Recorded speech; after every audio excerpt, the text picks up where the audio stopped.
अवधूत चिंतन श्री गुरुदेव दत्त। या महिन्यामध्ये होणाऱ्या मिथुन राशीच्या अष्टमातले 5 ग्रहांचे योग, अगोदर त्यांच्यावर असलेल्या वक्री गुरुची कृपा आणि दशम स्थानात असलेले शनी आणि वरुण आणि त्याच्यातून होणारे 13 तारखेच्या नंतरचे काही संक्रमण हे मिथुन राशीला कसे असतील मी तुम्हाला पुढे सांगेन। मंडळी नमस्कार। नक्षत्र आणि ग्रह निर्देश या चॅनेलवरती तुम्हा सर्वांचं स्वागत आहे। मी राहुल कुलकर्णी। मी पुढे मिथुन या राशीचे फेब्रुवारी 2026 या महिन्याचे भविष्य तुम्हाला सांगणार आहे। मित्रहो, मिथुन राशीमध्ये विशेष करून मृग, आरद्रा आणि पुनर्वसू या नक्षत्रांचा समावेश आहे। त्यातही आरद्रा हे पूर्ण नक्षत्र मिथुन राशीमध्ये आहे आणि मिथुन राशीच्या सध्या असणाऱ्या ग्रहांच्या गोचराप्रमाणे गुरु महाराज त्यांच्या राशीमध्ये वक्री येऊन बसलेले आहेत। मित्रहो, वक्री हा ग्रह पुढे जाऊन मागे येणारा ग्रह, म्हणजे अगोदर ते कर्क राशीतून मिथुन राशीत वापस येणं आणि त्या ठिकाणातून ते दृष्टी टाकणं, म्हणजे त्यांचं परिपूर्ण फळ आपल्याला मिळत नाही।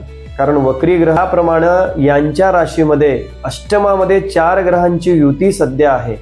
मंगळ निर्माणाचं असतं, अष्टम स्थानातून बऱ्याच वेळेला नवीन ऊर्जेची निर्मिती होते आणि नवीन गोष्टी, नवीन कार्य, नवीन संधी त्या लोकांना मिळतात। पण अष्टम स्थान हा विशेष करून त्याच्या अष्टम स्थानातल्या प्रत्येक ग्रहांची दृष्टी द्वितीय म्हणजे दुसऱ्या स्थानात पडत असल्यामुळं दुसरं स्थान धनसंचयाचं, कुटुंबाचं आणि वाणीचं असल्यामुळे या ठिकाणी त्या लोकांना थोडे सामने करावे लागतात, अडचणी येतात।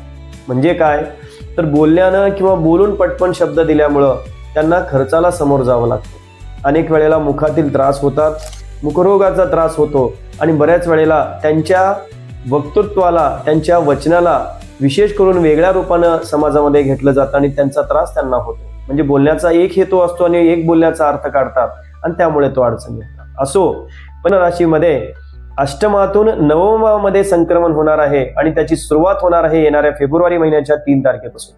कारण 3 तारखेला बुध भगवान म्हणजे ग्रहांचा राजकुमार असं आपण ज्याला म्हणतो, तो ग्रह भाग्यस्थानात जाईल, म्हणजे विष्णू भगवान तुम्हाला आशीर्वाद प्राप्त केल्यासारखं झालं।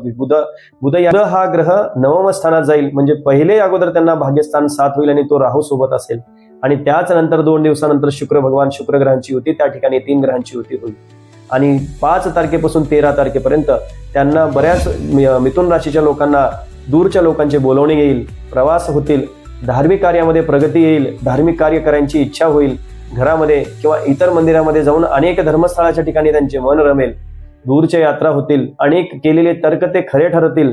पण नवमात सूर्य येईल आणि तो त्यावेळेला या 4 ग्रहांना म्हणजे राहू, शुक्र, बुध आणि सूर्य हे 4ही ग्रहांची युती नवम स्थानात होईल। मग नवम स्थानात झालेल्या युतीमुळं त्यांना परत एक प्रकारे म्हणजे कुठेतरी काहीतरी चुकल्यासारखे, चपचपल्यासारखे होईल। कारण काय मित्रांनो, कारण मिथुन राशीला सूर्य हा भगवान, त्यावेळेला सूर्य आणि बुध एकत्र असतील, म्हणजे आत्म्याचा कारक असणारा सूर्य राहूमध्ये जाईल आणि राहू आणि सूर्य हे दोघं एकत्र आल्यामुळं बऱ्याच वेळेला अंतर्मनातून वाटणार नाहीत की ह्या गोष्टी कराव्यात, व्हाव्यात, पण तरी देखील त्या गोष्टी त्यांच्या नामार्फत दुसऱ्या मार्फत होत राहतील आणि पुढे येणाऱ्या 10 दिवसापर्यंत त्यांना आपल्या मनाविरुद्ध बऱ्याचशा घटनांना समोर जावं लागेल। या शनी आणि सूर्याची युती एकराशांतर योगात येत असल्यामुळं त्यांच्या कामाला हा थोडा अडथळा येण्याचा काळ 15 तारखेपासून सुरू होणार आहे 23 तारखेपर्यंत आणि त्यानंतर या 4ही ग्रहांची युती त्या ठिकाणी नवम स्थानात होत असल्यामुळं त्याच्यावरून हर्षल हा ग्रह द्वादश स्थानी म्हणजे 12व्या घरी असल्यामुळं मिथुन राशीच्या लोकांना बऱ्याच वेळेला येणारा जो पैसा आहे, येणारं जे धन आहे ते खंडित झाल्यासारखं वाटेल, कुठेतरी स्टक झालेला अनुभव त्यांना या येणाऱ्या 13 फेब्रुवारीपासून 23 तारखेपर्यंत येऊ शकतो। तर या ठिकाणी परत शनी आणि नेपच्यूनची युती दशम स्थानात असल्यामुळं अगोदरच जो कार्याची जी चलती आहे किंवा कार्याची जी प्रणाली आहे ती संत गतीने त्यांच्या आयुष्यात चालू आहे आणि त्याच्यानंतर भाग्यस्थानात हे 4ही येणारे ग्रह हे त्यांना भाग्य देतील, पण कधी 12 तारखेच्या नंतर। तर 12 तारखेच्या नंतर त्यांना तीर्थयात्रेमध्ये, त्यांना सामाजिक कामामध्ये, त्यांना लौकिक कार्यामध्ये, त्यांच्या सर्व भावंडांच्या साथामध्ये त्यांना अनेक प्रकारचे भाग्योदय त्यांना त्या कार्यात यश मिळेल।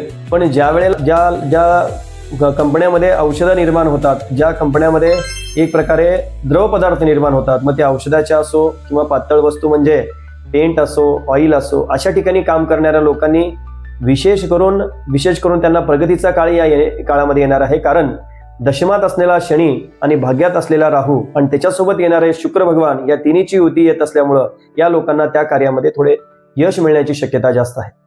तर विशेष करून अष्टम स्थानात होणारी 12 तारखेपर्यंतची युती या लोकांना अडचणीची करत असल्यामुळं अष्टम स्थान म्हणजे अष्टक. 8व्या स्थानाच्या स्वामींना तीव्रता कमी करण्याची जागा तीव्रता कमी व्हावी म्हणून अष्टक, कुठल्याही देवाचं अष्टक त्यांनी म्हणण्यास सुरुवात करावी.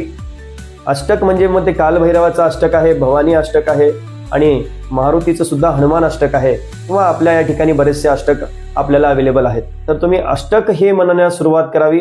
ते अष्टक प्रत्येक दिवशी स्नान झाल्यानंतर देवासमोर बसून म्हणावं. म्हणजे 12 तारखेपर्यंतचा जो तुमचा तो थोडा प्रतिकूल काळ आहे तो काळ तुमच्यासाठी उत्तम जाईल.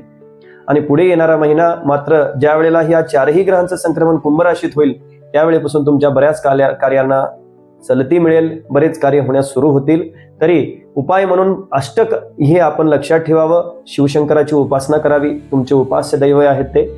आणि शिवशंकराच्या महाशिवरात्री निमित्त महादेव मंदिरामध्ये जाऊन भगवान शिवाला जल अर्पण करावं, बेल अर्पण करावा आणि भक्ती करावी. मी तुम्हाला परत विनंती करतो, या चॅनलला सबस्क्राईब करा, लाईक करा आणि जेणेकरून मी तुमच्यापर्यंत असे प्रत्येक व्हिडिओ प्रत्येक महिन्याला आणू शकेन, मला प्रोत्साहन भेटेल. धन्यवाद. अवधूत चिंतन श्री गुरुदेव दत्त.